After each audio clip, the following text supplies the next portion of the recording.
So in the previous classes, I have discussed about some basics regarding. So in the content in the last class, in the last session, I have discussed some basics, that is about how the actual estimation and what is the meaning of estimation. Some catalogs, that is electrical schedule, some catalogs, and some market survey. How we need to go for surveying different quantities and jobs, and some source selection, different types of source like that, and what is the need for estimation and costing, some basics of estimation, and what is meant by estimation and how we need to go for estimation like that, and facts about the estimation, also some schedule, what is meant by schedule, and how we need to manage actual estimation. That's also catalogs means we need to prepare some catalogs before actual carrying out the works, that we can also studied here, and some market survey. Uh, Before actually taking up into the any job, we need to make some survey in the market also. So we studied that also, and some basics selection regarding the sources, different types of sources, and how we need to get the sources. Those are all. And today I'm labors. Yeah, how we need to determine the labor's cost of different materials, and before if we not consider the cost matter before the estimation, it may be lead to a stoppage of our works. So we need to take care of that labor conditions also, and cost of the materials also.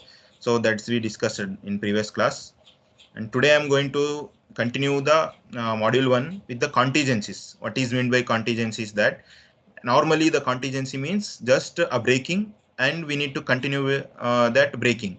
Means if something happened to the our actual work, we need to mitigate that. Means we need to overcome that breakage and continue with that work.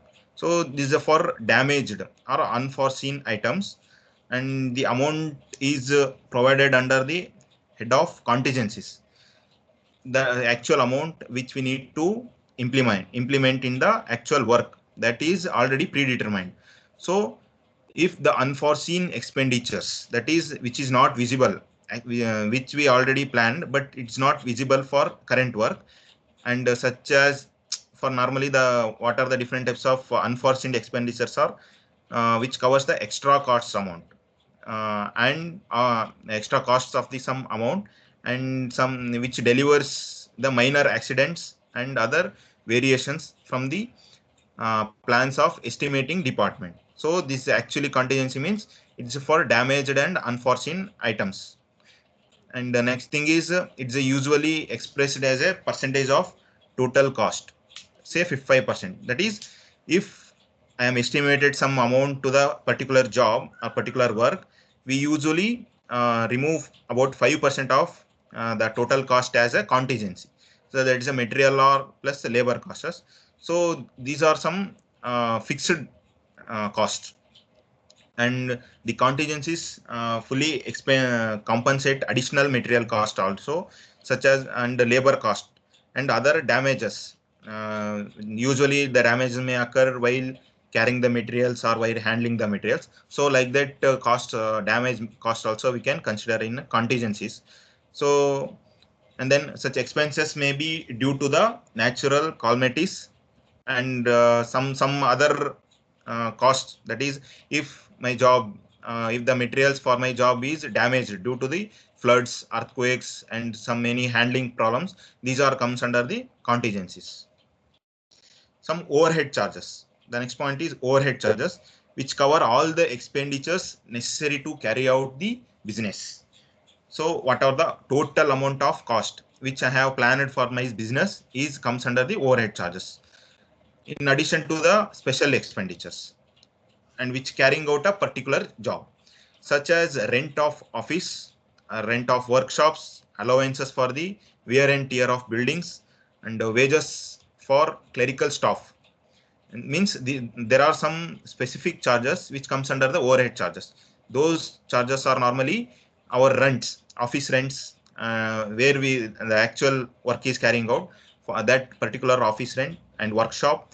Then other allowances, just like wearing tearing of buildings, wearing, tearing, and daily wages of any peons, clerks, or housekeepers, like that. Some daily wages and some taxes and some electricity, power bills, advertising bills, some insurances which we claim and which we are applied for the insurance. That is, if something happened to my job, we need to mitigate the losses. So for that purpose, we plan for some insurances also.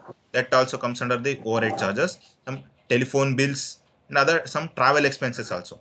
Travel expenses means if the worker, if the worker which I have spent money on that person is willing to work at anywhere at the locations. So depending upon the locations, the person need to travel. So that traveling charges also comes under the overhead charges. These cannot be हाँ charged against. Yes,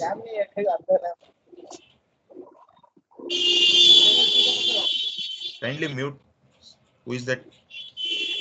तुम्हारा कौन सा को भाई Odisha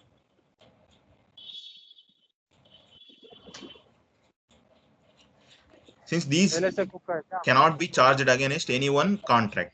However, these costs are larger than to arrive at the true cost of the job. A definite of 10 to 15% is added to the next cost of estimation. So just like in the contingencies, we plan for 5% of overhead charge, 5% of the total cost. Here in overhead charges, we can estimate about 10 to 15% to the net cost, which we are estimate.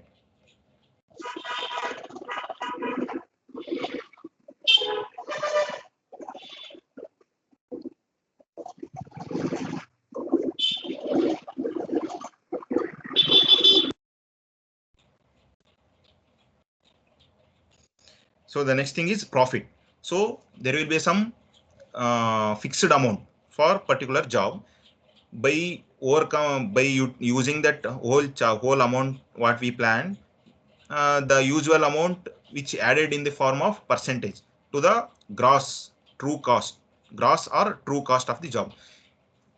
Some amount will be added in addition to the true cost. So that addition cost is called profit.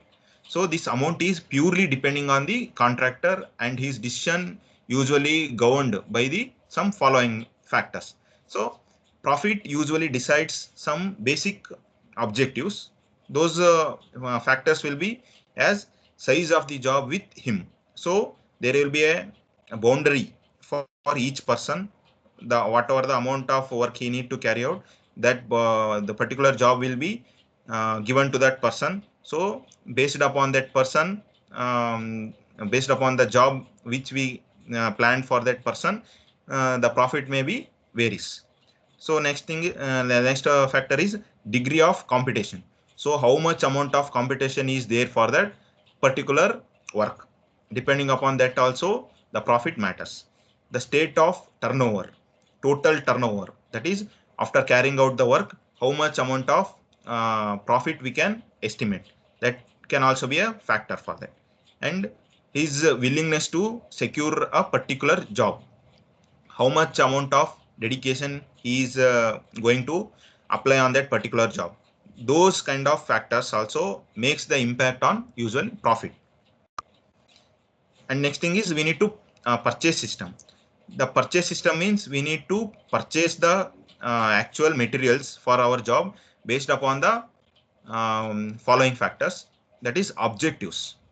The main thing is objective, functions, and purchase setup. These are the three major heads. The actual purchase system is divided into three heads. That is objectives, functions, and purchase system, purchase setup. So first thing is objectives. What are the main objectives of any purchase system? That is to purchase completely and wisely authorized equipments as per the desired specifications. That is, we need to purchase the goods according to the authorized equipment and desired for some specifications.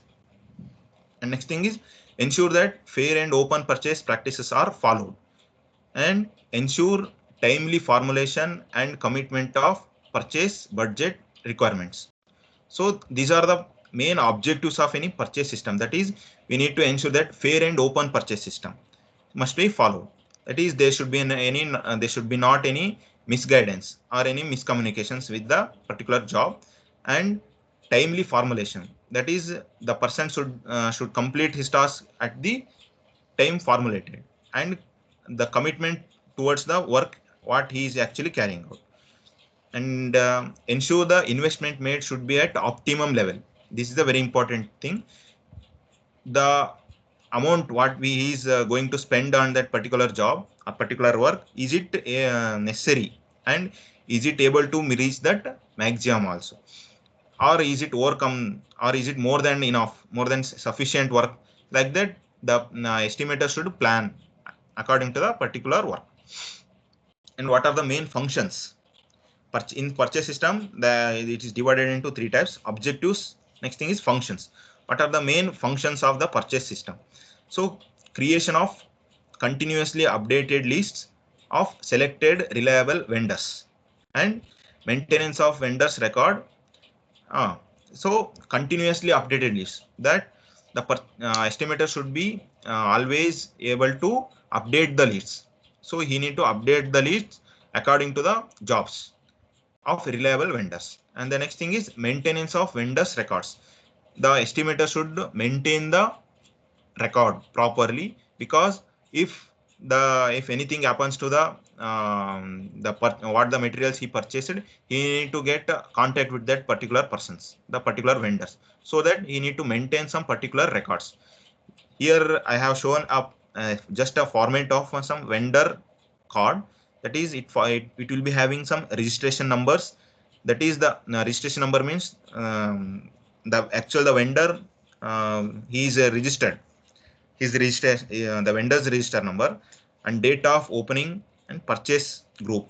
Then followed by name of the firm.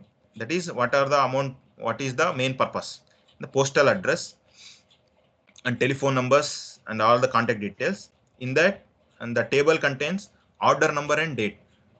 That is, what is the main order, the what he is ordered, that order number, the material, sorry, order means the material, and a description about the particular material, and the number of items he purchased, and the total value of that item, and the date of delivery, on which date the person is going to deliver the purchased things, and date of delivery mode, and what date, what is the mode of transaction, that the quality, how is the quality of that material. Like that, different things will be there in the vendor history card. So the estimator should have this vendor history card. The analyzing offers for decision making by the technical authority. The issue of purchase order in time. That is, the vendor should send the items on date, and the estimator should purchase it with the on date. Same date should be within the limits. The obtaining government clearance, that the purchase what we have purchased, he should have the follow the government clearances. Then maintaining a library of products, catalogs, prices lists, all those things. And next thing is the purchase setup. This purchase setup is a setup for the large organization. That is, it's categorized as procurement of heavy plant and machinery, procurement of routine materials, registration of vendors, suppliers, and market survey, in the tender opening and submission reports. That is, if estimator, that is, the estimator is here the purchase head. So he need to follow these four topics. That is, procurement of heavy plant and machinery. Is the estimator is really going for a purchase of plant, purchase of heavy plant and machineries, or is going for routine purchasing of materials, or registration of vendors, or and suppliers, and market survey, and tender opening and submission reports. That is, the purchase head need to follow these four steps repeatedly. Then only the amount of materials and the quality of materials, whatever the kind of materials what he purchased, are with a good quality and able to stand. And the next thing is tendering. What is meant by tendering? What are the different types of tenderings will be there, and what is the main purposes? That is open tendering, global tendering, limited tendering, single tendering, proprietary tendering, and spot tendering. This is open tendering. Open tendering means the person or the materials what he need to purchase. Tenderings normally takes place for purchasing. So if I want to purchase some goods or purchase some materials, I need to tender it.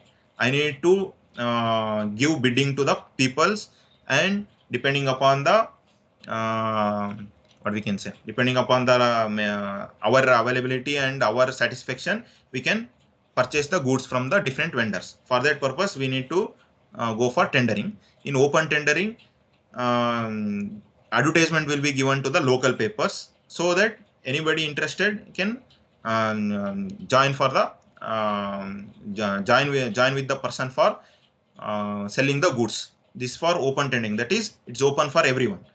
Anybody can tender for the particular goods. And global tendering, the open tendering and the global tendering. In global tendering, what happens? It's for entire foreign countries also. The tender person need to the tender person can attend from the different neighboring foreign countries also. So that for what we need to do, the estimator or the person who is willing to get the goods, he should give advertisement for the foreign countries also. That is for online modes also. That's called global tendering. Limited tendering, next thing is the limited tendering. In limited tendering, what happens? It's for only for the limited purpose, limited people. That is depending upon the previous history.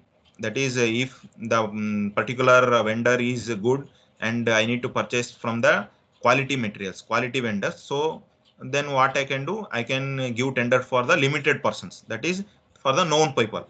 For that purpose, the tendering is going to happen within the limited range. Single tendering, next thing is the single tendering. In single tendering, what happens? The vendor is a single mode, so the only that person is able to sell the goods.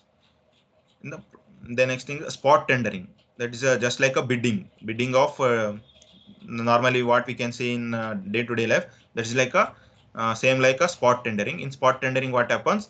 The n number of bidders will comes, and that vendors will comes, and depending upon the amount and quality, they can bid or tender in the spot itself. And here is the comparative price statement. This is a bill, not bill. This is a format. It's a format. Here we can see the price statements. After tendering, the person who won the tender need to submit the details in this particular format. These things will be contain number of inquiries issued, number of tenders received, and the date of opening of tenders. And there are some different sale tax, excise duty, discount. These are the things that a person who won the tenders need to be enter. And so next thing is the evaluation of tender. That is how actually the tender process goes on continuous. Here the offer was received in time. Whatever the amount of tender he offered, he should receive at the in time. Then the basic price of the quantities for which it is valid. So what is the basic price that a particular job or particular thing what we have purchased, it is valid for the good quality purpose. Then taxes that are payable, the whatever the amount of taxes that it's already issued for that job, that the taxes should also need to be payable. The terms of delivery and acceptance of penalty for late delivery. If the person who won the tender is not able to sell the goods in time, then he should be able to punishable. That is, he need to be what we can say, penalized for that purpose. And some specifications offered are same as demanded. Whatever the specification that we given at the time of tendering, that after purchasing, after bidding, after winning the bid tender, the vendor should need to offer the same specified what we have given that prior to the tender. So the person should need to offer the same specification as we demanded.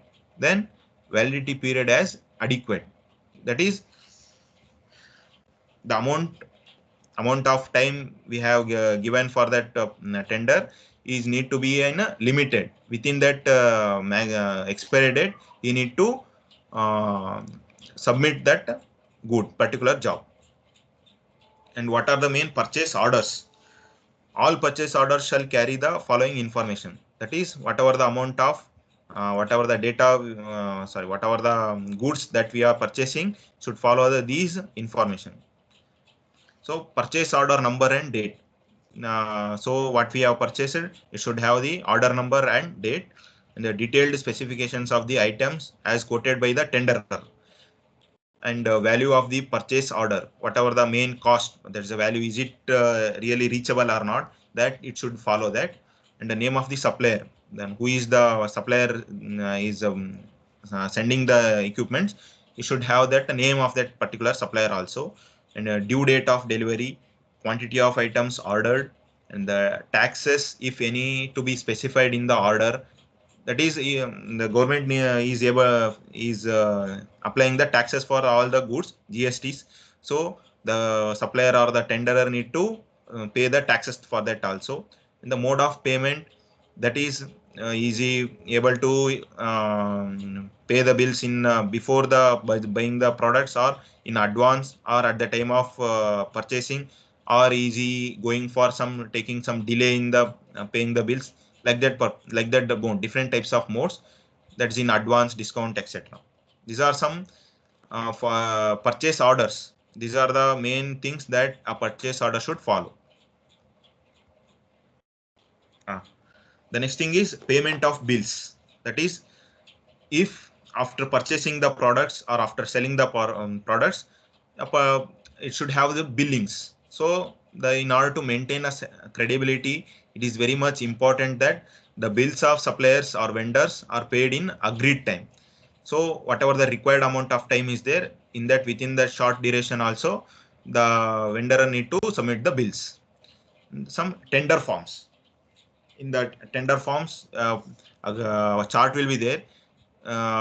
In that particular chart, a tenderer need to submit the his details. So by tendering is meant a form in which offer is made from a party to make, supply, or undertake some work at its specified rates.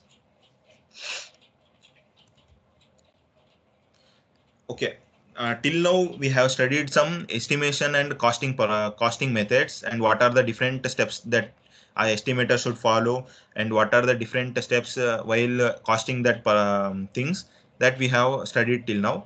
And from here onwards, we need to study some rules, Indian electricity rules. There are some different rules are there, and some important rules which follows the particular things. What are the rules that follows the particular tasks are there, that rules are there, we need to follow that. That is, Indian electricity rules have been framed to ensure the safety and satisfactory operations of equipments to avoid fire risk. That we need to follow these rules very strictly for our safety purposes, and also for the safety of the equipment purposes. So the rule number 28, according to our syllabus, some different rules are given.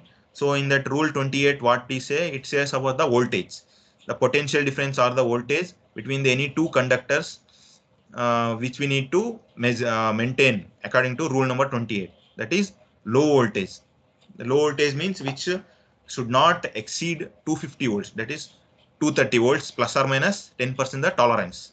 Normally, how much amount of supply we get at our home is the single phase 230 volts, but it should follow with plus or minus 10% tolerance. So that's for low voltage, and for medium voltage, it should not cross about 650 volts under any normal condition. Normal condition means it should not be under any fault conditions or under any hazardous conditions. That is for normal conditions. So for that normal condition, in medium voltage, it should not exceed the 650 voltage. And the next thing is high voltage. For compared to high voltage, the rule number 28 says that it should not exceed 33 kV. And for extra high voltages, it should not it should be more than 33 kV. That is mainly the rule number 28 says that about the voltage ratings of under different levels of voltage. That is for low voltage, medium level voltage, high voltage, and extra high voltage. Within that voltage ranges, how much amount of voltage that it should maintain. In the rule number 29, it says that construction, installation, protection, operation, and maintenance of electric supply lines and apparatus. That is, if the electric supply line is erected, that it should follow the rule number 29. What are the things? Construction, installation, protection, operation, and maintenance. These protection, installation, operation, and construction of electrical supply that follows the rule number 29. All electric supply lines and apparatus should be capable of carrying the sufficient power and should also have the sufficient mechanical strength. That is, the electrical supply line that we erected and it's installed at with following the rules, it should have the capable of carrying the sufficient power, as well as it should have the capable of mechanical strength, handling the mechanical strength. The next thing is followed the standards of Indian standards, ISO, Indian Standard Institutions or Indian Standard Organization, for preventing the dangerous things. So rule number 28 says about the voltage levels. Rule number 29 telling about the construction, installation, operation of electric supply lines. The next thing, rule number 30. This rule number 30 gives the service lines and apparatus on consumer premises. That is, in our consumer premises, the service lines, what are the different guidelines it follows, that we need to follow in rule number 30. That is, the supplier shall ensure that all the electrical supply lines, wires, fittings, and apparatus belonging to him are under his control and which are on a consumer's premises are in safe condition. That is, whatever the different supply lines, wires, fittings, and apparatus which are belonging to the customers or should be in under his control by following the prescribed rules. So it should not cross his limits. So in order to save the our atmospheric, our conditions, so for that safety purpose, we need to follow that rule number 30. Then service lines placed by the supplier on the premises of a consumer which are undergrounded, that is, which are undergrounded or it's a overheaded. Different two types of wiring there, underground and overhead. So in underground system, it should follow the consumer premises. It should be within the consumer premises and it should be accessible by insulated and protected by the supplier and secured under the all ordinary conditions against electrical, mechanical, chemical, and from other insulation installations. That what it means, what it actually says, the underground cable what we are actually laying, it should be with well insulated and it should be with safety, safely laid. The consumer shall take the precautions for the safety custody of the equipment on his premises belonging to the supplier. That is, the consumer should follow all the precautions and safety measures which is belong to the supplier side. The next is consumer shall also ensure that the installation under his control is maintained in safe condition. And the rule number 46, rule number 46, what it says is a periodical inspections and testing of consumers installation. So the government need to follow the consumers what actually we are there. The installation is already connected to the supply system of the supplier, and very such installation shall be periodically inspected and tested at the intervals not exceeding 5 years. That is, all the periodical inspection and installations should not exceed the 5 years of limit, and some inspectors will be there. They need to take care of all the things. There's a fees for which the inspection and test shall be determined by the central or the state government. That is, the inspector what he is inspecting the things, he should be under the central government or the state government. The customer gives the surety to the supplier for good maintenance. The rule number 47 says that the testing of consumers installation, that is, if the consumer is going to install some particular machines or particular motors or some wirings, that he should follow these are some testings. What are the different testings? Upon a receipt of an application for a new or additional supply of energy, and before connecting the supply or reconnecting the same after a period of 6 months, that is, period of 6 months, every 6 months, before the 6 months, the supplier shall inspect and test the applicant's the installation. And the next thing is, if a result of such inspection and test, the supplier is satisfied that the installation is likely to constitute danger, and he shall serve on the applicant a notice in writing. So the applicant should give the notice in writing only, and modifications as are necessary to end the installation safety. That is, for the safety purpose, the government need to inspect the things, and the consumer also need to follow the different for precautionary measurements and different receipts that he need to follow that. The rule number 50, in the rule number 50, the supply to consumers, that is, suitable linked switch or a CB of a required capacity to carry and break the current is placed near to the MDB, that is main distribution board. A suitable linked switch or a circuit breaker of a required capacity, that is amount of rated capacity or a rated current that house is getting, that it should follow with the same things, that is breaking the current and placing nearer the MDB, that is a CB or a fuse switch which should be placed nearer to the MDB only. The next thing is, every individual circuit is protected against excess energy by means of suitable CB. That is our CB, that is circuit breaker, need to be protected before the against the excess current. If some excess current is flowing through the installed wires, then a circuit breaker should break the circuit. That says the rule number 50. That is, we need to place the exact rating of CP depending upon the current that our home gets from the supply. The adequate precautions are taken to ensure that no live parts are exposed. That is, it's a very important. The rule number 50 mainly says the precautionary measurement for our consumers. That is, for the safety of our customers, the rule number 50 should be followed. What it says, no bare or no wire should be exposed. That is, it should be neatly insulated with the tapes, and it is neatly mounted.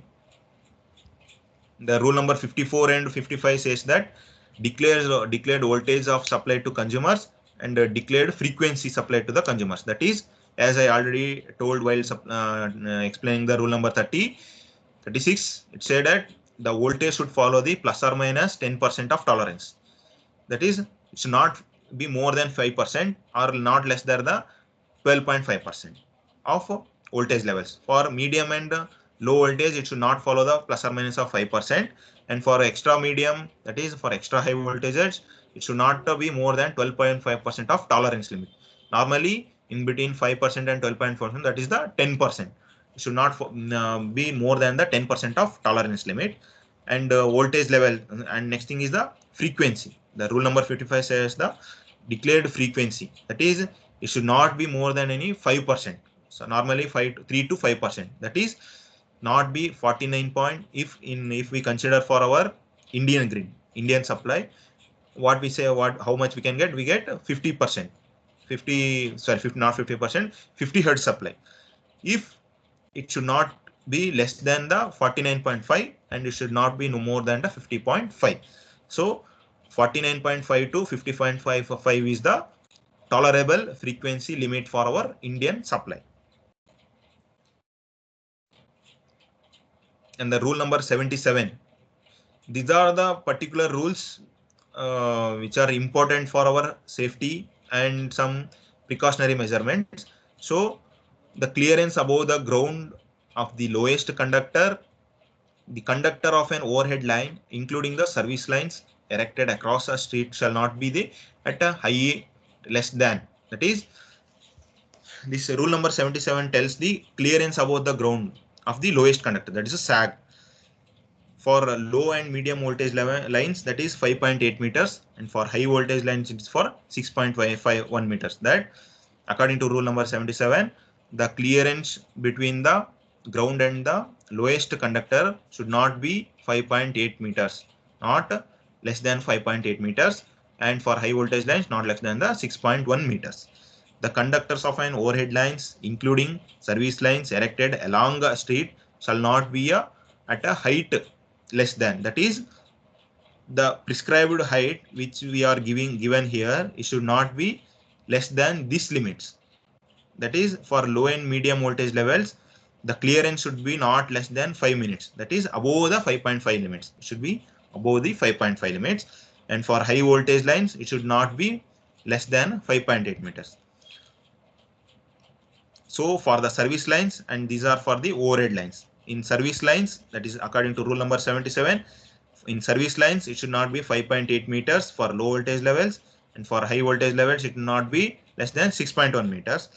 In for overhead lines, that is for main lines, it should not be less than 5.5 meters for low and medium voltage levels, and it should not be 5.8 meters for high voltage lines.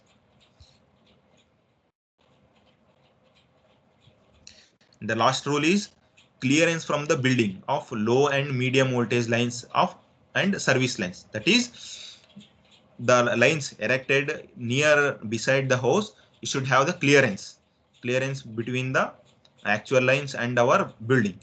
That it should follow the rule number 79. What it says, where a low voltage or medium voltage overhead lines passes above or adjacent to the terminate building, that is, it's passing through the beside the building. And for any flat roof, open balcony and veranda roof, the line passes above the building should be have the vertical clearance. That is, if electrical line is passing above the roof or above the veranda, it should have the 2.44 meter of clearance. And for line passes adjacent to the building, that is beside our building or in front of our building, it should have a clearance of 1.22 meters. These are some standards that everyone need to follow. And for a pitched roof, that is above building, our vertical clearance should be 2.44 meters, same like before, and also 1.22 meters. This is about some basic rules, different rules that we need to follow this.